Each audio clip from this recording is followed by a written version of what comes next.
যেভাবে ইসরায়েল তথাকথিত হায়নার দলগুলা ফিলিস্তিন সহ সারা মুসলিম বিশ্বগুলোকে আক্রান্ত করছে, তারা ভাবছে, ভারত ভাবছে যে আমরা তো অনেক শক্তির মালিক, আমরা যা ইচ্ছা তাই করতে পারবো। আমি এই মর্মের সময় নাই, একটু গল্প মনে আসছে।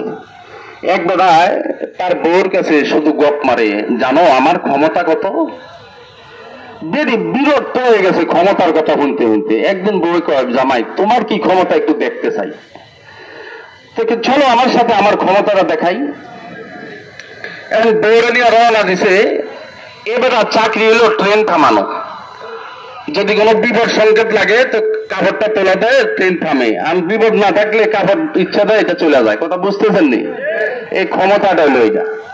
এখন বউরে ক্ষমতা দেখান বললো, বেড়া করলো কি, যেখানে কোনো সমস্যা নাই, ট্রেন থামার কোনো কথা নাই, হেনদমকার ট্রেন থামাই দিছে।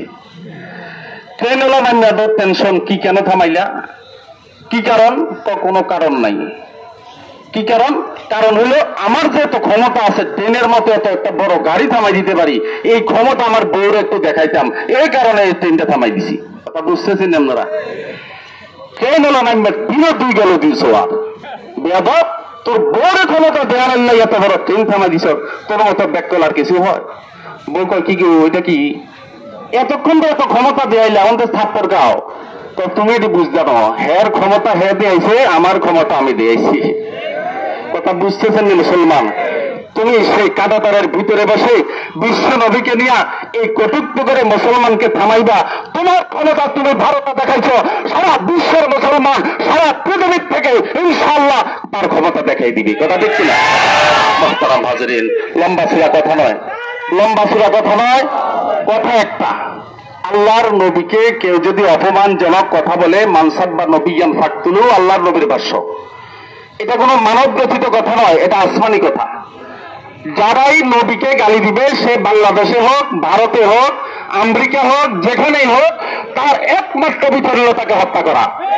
সুতরাং বাংলাদেশের কোন নাস্তিকবাদী কলমের কথায় অথবা বিভিন্ন বক্তৃতার আড়ালে যদি বিশ্ব নবীকে, ইসলামকে নিয়ে, কোরআনকে নিয়ে ব্যঙ্গাত্ম করার কোন অপচেষ্টা করো, খোদার স্বাধীন ব্যক্তি নয়, তোমারও সেই দিন আসবে যখন তোমাকে ফাঁসির মঞ্চে আমরা চলে দেবো ইনশাআল্লাহ।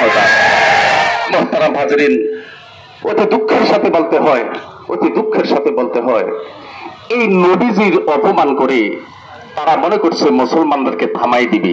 আসলে মুসলমান থামবে না, আরো ইনশাল্লাহ জিতবে। কথা ঠিক কিনা? ইসরায়েল ফিলিস্তিনে হামলা করে মনে করছে মুসলমান গুলাকে থামাই দিছে। আল্লাহ এমন এক জাতি তৈরি করে দিছে, এখন ফিলিস্তিন গাতার মধ্যে হামলাইতে জায়গা হয় না। কথা বুঝছেন না ভাইয়ের আমার? কিন্তু প্রচার করে যে আমরা অনেক কিছু করতেছি। তাদের একটা অভ্যাস হলো, তারা মার খাইলেও কয় না, এটি এমন কুত্তার ভাব, এটি মার খাইতে খাইতে কুত্তার মতো মার খায়, এরপর কয় না যে আমরা মার খেয়েছি। এটা হলো হিজাব। আর মুসলমানের কিছু হলে এটা ঢালাওভাবে ফলো করা হয়। বিশেষ করে আমার দেশেরও বিভিন্ন দেশের যে মিডিয়াগুলো আছে, আপনারা মনোকষ্ট নিয়েন না, মিডিয়ার কেউ থাকলে মনোকষ্ট নিয়েন না। আপনিও অনেক সময় আমাদের এই দাদার দেশের দালালি মার্কা মিডিয়া আপনারা অনেকে আছেন। কথা ঠিক কিনা ভাইয়ের আমার? দাদার দেশের দালালি মার্কা মিডিয়া ছাড়া সঠিক যেটা তথ্য সেটা উপস্থাপন করার চেষ্টা করুন।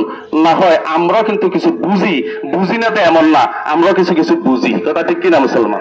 মুহতারাম হাজরিন, অনেকে বক্তৃতা দিবেন, আমি আসলে কি বলবো, পরিশেষে এতটুকু বলি, আজকের এই জনসভা থেকে যারা পৃথিবীর বিভিন্ন প্রান্ত থেকে শুনছেন, শুনতেছেন, আপনাদের কাছে আমাদের মনের দুঃখ। বিচার তো আল্লাহর কাছে দেব, আর বিচার ইনশাল্লাহ আল্লাহ যে দায়িত্ব আমাদেরকে দিয়েছে সেভাবেই হবে।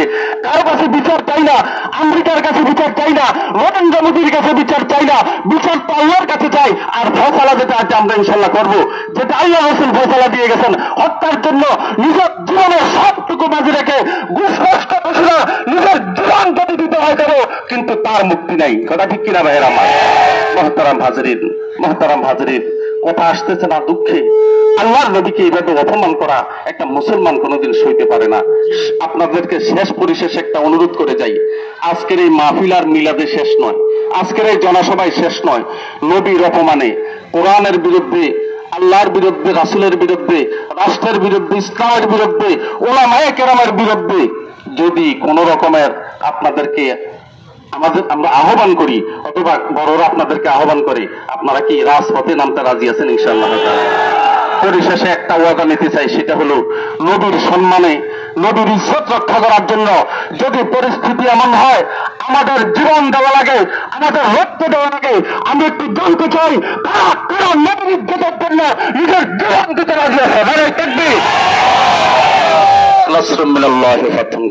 আল্লাহ আমাদের তো